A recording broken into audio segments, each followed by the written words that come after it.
If we do this, we'd be going in short-handed. Yeah, you mean because he killed all our friends? We owe this to everyone who's not in this room to try.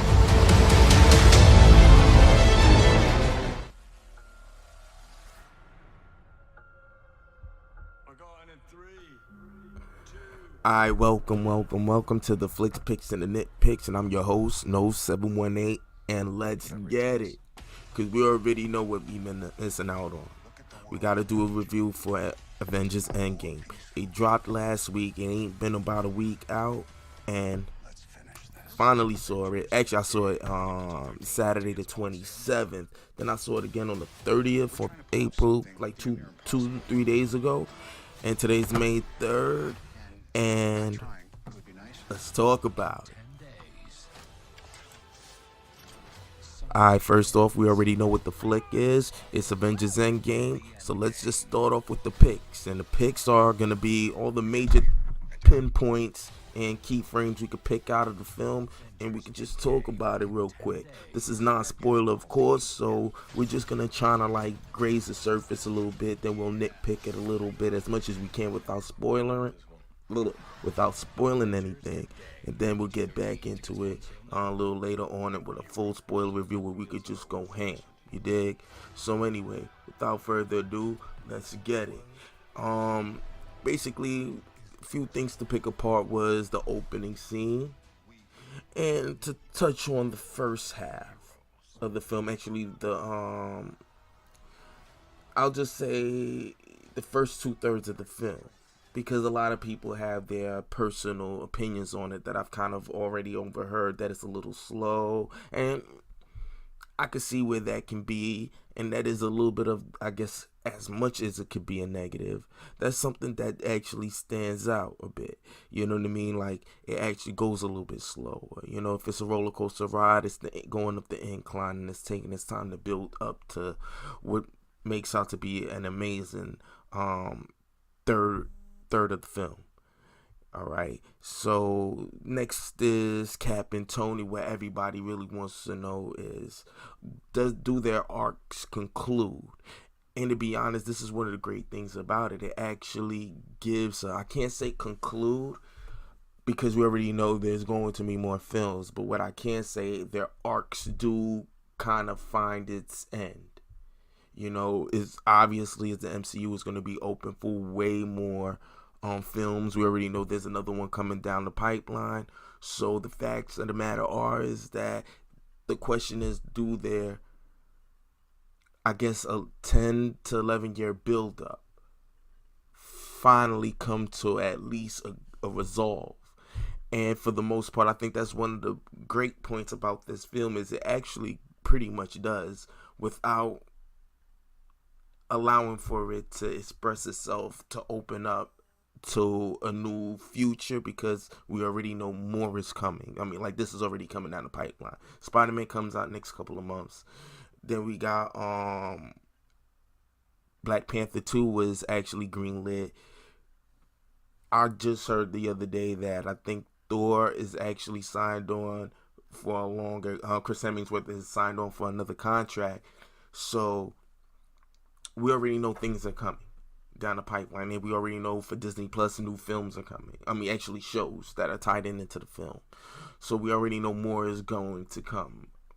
But do their arcs at least come to a good enough resolve to end what is being dubbed now as the Infinity Saga? And I do believe that that is one of the highlights of this film. Now, of course, the question is, was I wrong? And I will leave a link in the description to my theories on Cap and Natasha, as it pertains to Black Widow. And in any event, fortunately I was, but at the same time, I do feel like, you know what I mean, they never really dealt with it the way I felt. I mean, dealt with it at all. So, I mean, I do think that there's certain things I'm right about, but that's just me.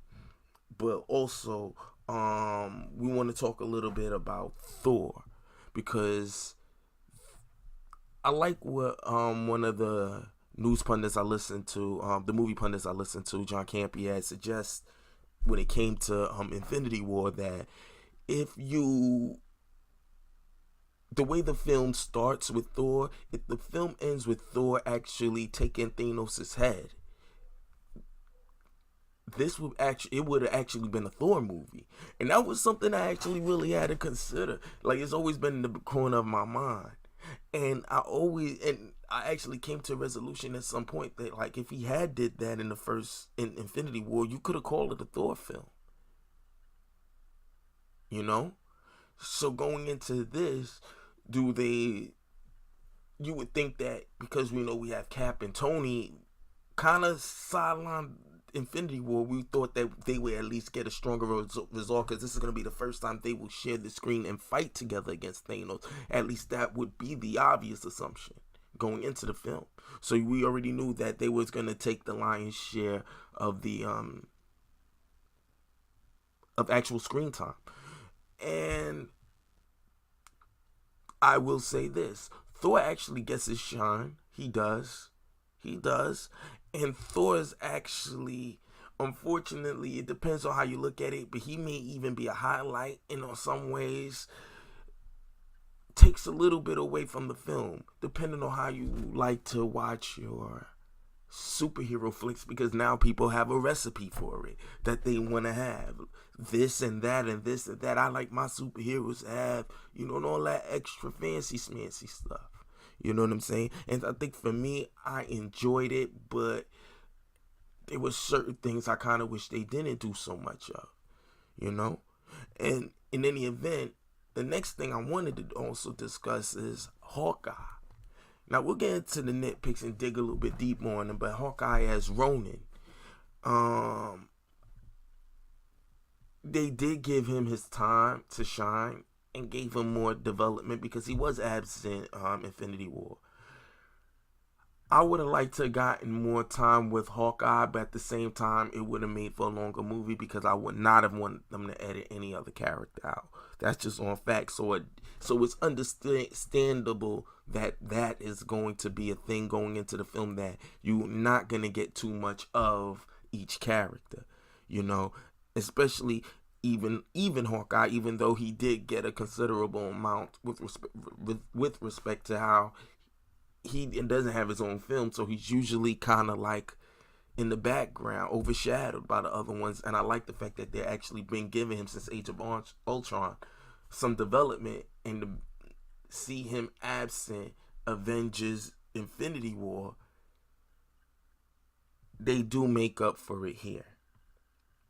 And that's one of the good things I will definitely suggest about this film. Now, as everyone's been worried about Captain Marvel. Now, I haven't seen Captain Marvel's film just yet, so the jury's out for me. This is my first experience with her outside of what's going on online, and I don't want to get into all of that. I enjoy it on my own because I find it kind of funny, but I don't bring that type of baggage into the film. And I've also felt like some people been overdoing it, but lately I've been seeing what I can see where people are coming from, even more now than I did before. But that doesn't hinder my appreciation for what she brought to the role. And I do appreciate it. I didn't see anything really wrong with her at all. The commercials, when you hear people giving all these extra disclaimers about it and giving you extra information, it could make you say, oh, I can see how you can see that when you watch her in the film. I like watching in the trailer, I should say. But I just see her film. For what I see so far in Avengers and Endgame, I was okay with the performance, and she doesn't take up a lot of screen time, so there's nothing to worry about. She's in the film, and she does get some shine. Like, I think everybody gets their part to play, because remember, where a lot of the other Avengers are dusted, so at least going into the film, so they were gonna at least gonna let you get acquainted with the team, as it were, that is left, at least for some time, before we get into how everything, the story builds into what it needs to do to get things going into the plot. And I'm trying my best not to spoil anything. You know what I mean? And next, and the last couple of things, does Cap get his shine? Yes, I will nitpick that a little bit. He does, and so does Iron Man. And I'll be honest with you, I like one thing I will say, just out of the picks, I have to say that they actually is well written because it touches on all the things that we've known growing with these characters across the film and across the MCU going into this, that when we finally hear it kind of makes sense to where their character has been and where they've grown and where they may even possibly go if they're going to do anything else with all these other characters, because we know they're going to do a lot more with some of them. We already know that's greenlit, that's already the fact.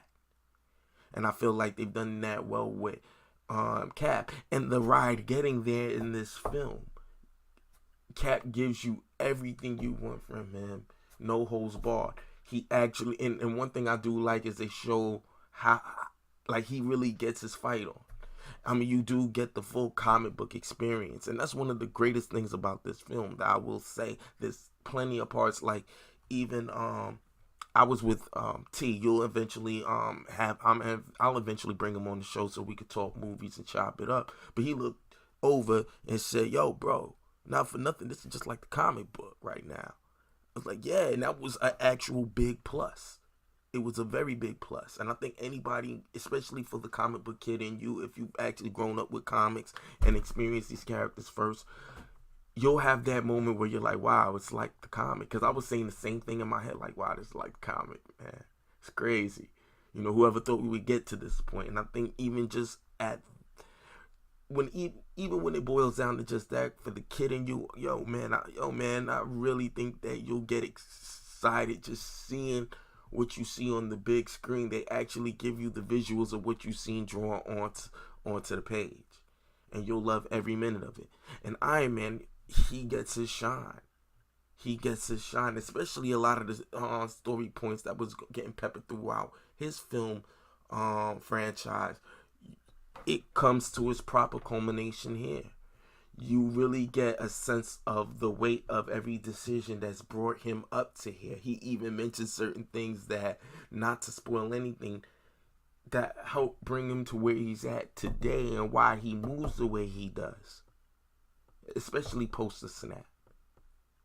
I love how they add every variable throughout the film, their cinematic experience, into the film to let you know this is why. And if you follow that, you say, yeah, I can see why he's like that. He said that before, you know?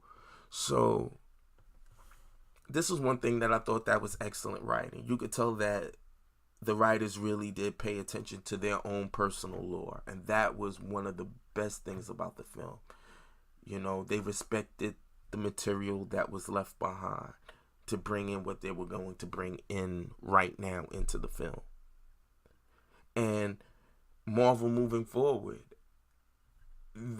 obviously we knew there was other films and they leave it open. You know, so that's it for the picks, man. Let's just get into the next stuff.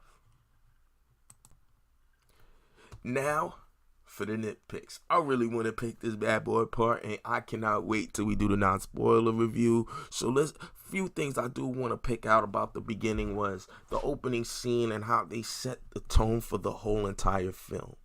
Or at least to set you up for where you know you're going to get into.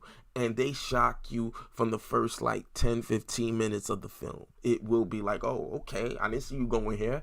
Now it's a movie. Yes, there are going to be some theories that we mentioned out there into the ether on the interwebs, and a lot of things, yeah, people were right about. A lot of things people were a little bit wrong about.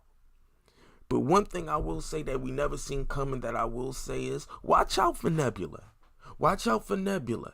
Some of the movie pundit even brought it up, and I have to admit this. I have to bring this into the conversation. I can't remember who it was, but that's something. But I would have left it for the nitpicks, because that's something that I will say that they gave her. Well, she is one. Her and Rocket are the last two of the Guardians, so of course she's gonna have a bigger role to play, and she plays her part very well, and she brought it to the role. And moving forward, this is a character I think you could do a lot with, you know.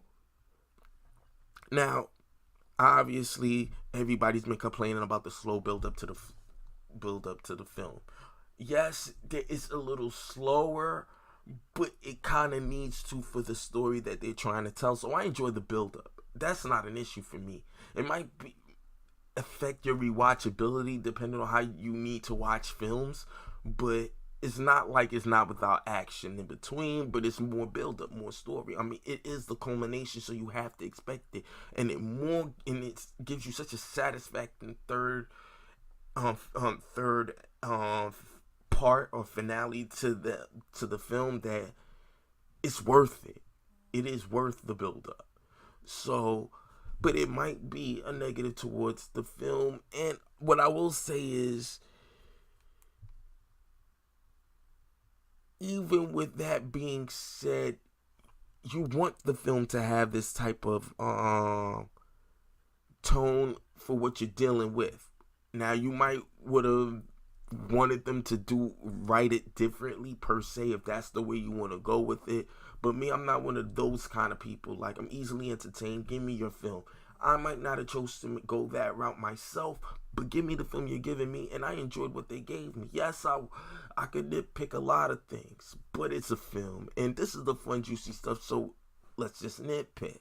And I will say there are certain things that they do that you might not have seen coming, but for the story that they were telling, it was worth it.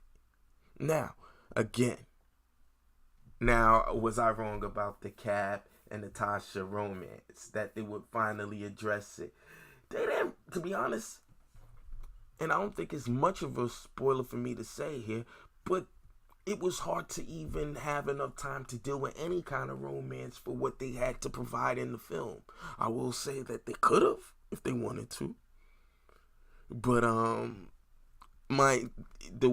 my theory went out there, no, they did not address it. But it's a great theory, and I did lay my case down, and I will make sure to leave you a link to that video. Now, Captain Marvel's role. Let's nitpick this. Her character, for me, if I had to nitpick, I just hated the short hair. I mean, it looked like a wig at one point. It just looked ridiculous. Near the end, there's an end scene where it looked a lot better, and she looked kind of okay. Like, she looked kind of cute, and I was like, all right, here you look all right. You know what I mean? I know some people decided to insinuate other things about how she was rocking at the end. To me, at watching it the second time, I was like, I could kind of see what you're saying, because I didn't really know what people was talking about after I first seen the film, but there's so much to take in that when I watched it again, I was like, I could see where you're going with it. But the hair actually suited her more. It almost felt like that was actually her real cut. Like, before, it looked like she was wearing a wig. But I guess, well, this is before she actually filmed the original Captain Marvel anyway. So, I mean, it could have been reasons that she had to wear the wig because she needed to wear long hair in the original film. You know, I mean, show that time passed. But in any event, she didn't bother me, not at all. She's not an irritant to me. I mean, I see certain things when people nitpick her. So when I seen her in the trailer, I could say, I could see certain things look a little wooden. But I don't know. I gotta watch the movie. I mean, the trailer's a trailer, and I love a well executed trailer. And I've said before, even now, I'm not any more excited to see her even watching the film. And that goes to show you that even if she had time to shine, she wasn't. This was more about the original, having their conclusion, and that's kind of the way you wanted to be anyway. And even though I hear people complaining about it, and oh man, it's you in a 3-hour movie, you can't give her that kind of time. We know that she's going to be the future of the MCU, so she's going to have to get some kind of setup. And they gave her some shine. And to me, she didn't bother me none. I liked the costume. It looked a lot different, but yeah, well, not that much different, but different nonetheless. And that's cool too, because I mean, it's going to express time, and a lot of times they change up the suits anyway. You know what I mean? Like from one film to the other. Even Spider-Man's suit costume changes. Even with certain detailing, even if it has to be certain small things. They want to make it new and fresh for each film. But it came but obviously it had the basic uniform scheme that she normally wears as a Kree soldier. So next is everyone's worrying about, well, Hulk. Everybody wants to know if the Hulk is going to hold it down. Is he going to give the matchup to Thanos? I'm not going to tell you all of that because then it wouldn't be a non-spoiler. I will say that there is something big with Hulk, and it might make or break what you like about it. A lot of this was a lot of theories that people actually suggested anyway, but to see executed, it is actually worth seeing. But I also can see it not live up to your expectations, because I know how people see it their own kind of way, even their own theories, and even if it touches on your theories, you still see it your own kind of way. And a lot of it built off of the comic, and this might not necessarily be the way you expected them. But if you ask me, there were certain moments where like I said, we're going into the spoiler territory, and I don't want to give up too much on this video. The next one, when it's a spoiler, and it's a week out, it's about time, and at over 1 billion, people are saying it's approaching 2 billion by the end of the week. Man, everyone's probably seen it like mad times over. And but I do want to talk about Captain America, because they give my guy moments. My guy holds it down in a big moment that's going to make you be at the edge of your seat. Especially if you're a comic book geek. You're going to love a lot of his moments. And mostly in the action sequences as well. Because, coming from the comics, to see a lot of the things that they visually put on the screen is going to really satisfy the kid in you. Iron Man has some amazing moments too. Do not get it effed up. And I would say more so than anything, Tony gets a lot of very, very good, especially small moments. Now, and the bad things about the actual film, if I could pivot a little bit, would be, I won't say heavy on jokes, but just when you have a dramatic moment, they throw a joke in there so quick that you don't get to really soak up the dramatic moments, which I felt like this movie, at least for me, I would not have made that decision. I would let it show a lot more weight. We're seeing that with even Thor and Thor Ragnarok, and this is the new Thor moving forward, and that should be a non-spoiler. The Thor we get in Thor Ragnarok, which is a lot different, a lot lighter than he was in the first two films. Not to say he was extremely dark, but he was a lot more serious. That lighter tone Thor Ragnarok, which, if you ask me, really came off of that whole while he was in Civil War, when they made the whole him with the thing with him and his roommate. People took to it. And Thor Ragnarok, you got that kind of a Thor. So you're getting this kind of Thor. You kind of got him like that in Infinity War, which was cool because I liked how the Russo brothers, they still allowed for him to be a more, I want to say more serious character, if you will, even though he still had his moments. But it wasn't like it was in Thor Ragnarok. In this, it was more Thor Ragnarok. And it's funny for me. I like it and enjoy Chris Hemsworth. This is him. I feel like this is more his personality. But at the same time, it did take away from a lot of moments that should have been his. This should have been a moment where he should have shined, where you should have felt him. You know what I mean? In terms of where he's at this point going, and his brother being gone, his best friend dying. He already lost his mom. He lost his dad in Thor Ragnarok. No spoiler. Or spoiler. But you should know that by now if seeing the film. So going into it now, it's like, I don't know if that would have not been the route I would have went, and I can't say it's not. It might have been not a wise decision, because I also see some people talking about that. But let's be for real, it's on the fringe. Going towards 2 billion in the second week, killing all types of records, even overseas, bro. what can you say? It's doing its numbers. So we're on the fringe. But if I needed a nitpick, yeah, I see it. When people complain about it, I'm like, oh, I see it.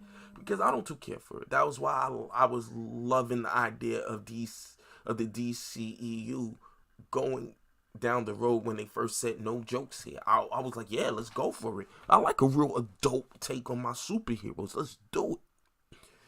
I got the MCU. Let's do this. Because that brings the kid out of me. And don't get me wrong, but I like a more serious, because I also like great films. So if it can satisfy the film in me and give me the comics, and the comics used to deal with a lot of serious matter. So yeah, I like those serious books, just like I enjoy the lighter ones.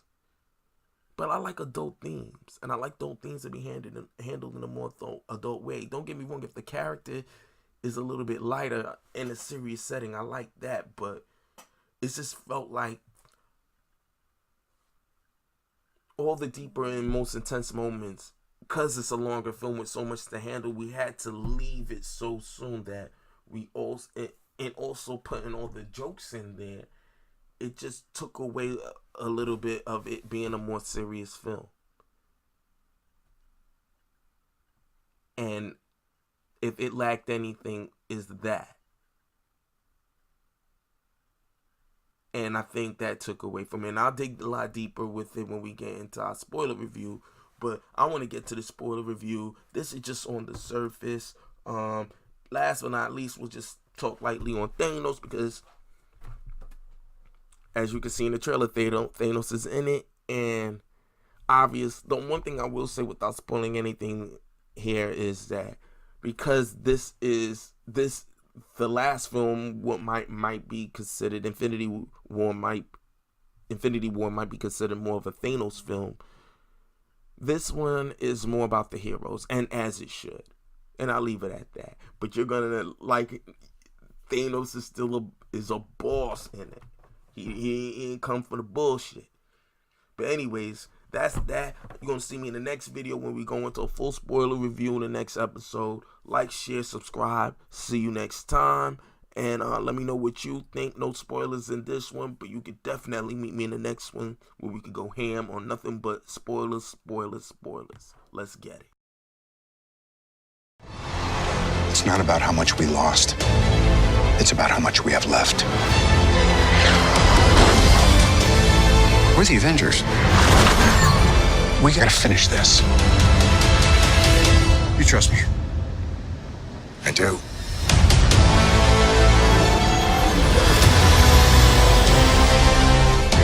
You could not live with your own failure. Where did that bring you? Back to me.